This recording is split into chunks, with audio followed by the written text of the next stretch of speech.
Well, hello, JP here, and welcome to Brizy. In this video, I want to show you a slight little improvement that we've made in a recent update, which I'm very excited about. And it's all about the selected font and how it displays in the font selector. Before that, remember to subscribe to our YouTube channel here. Also give us a like, and for the latest news and updates, also visit us at brizy.io.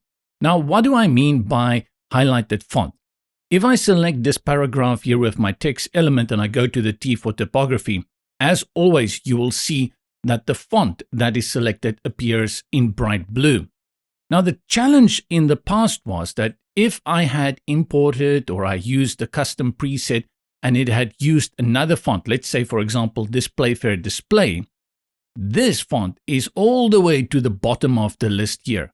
And then what happens is when you come back and you want to see which font you had used, you had to scroll down, and sometimes you would scroll over that blue font so quickly that you didn't know, oh, which one is it?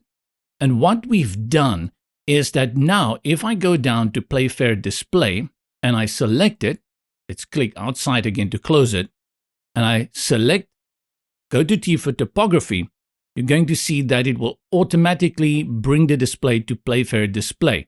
And that makes it easy so that you don't have to scroll up and down to know which font is selected and being used in this text element. That is really super. If I go, let's say I go further down and I select Caution Script. Let's click outside, select it, click on it, and you will see it highlights this and it centers, well, try to center that one to the font that had been used. This to me is a great feature. I'm very happy about it, especially when you use the pre-made blocks or you use the templates and you want to understand which fonts had been used. Then now you don't have to scroll and hunt around and go shark diving. All you need to do is click on the text element, go to T for typography, and the font being used there will be highlighted.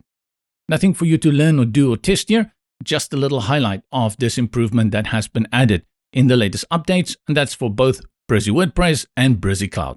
From me, JP, see you in the next video.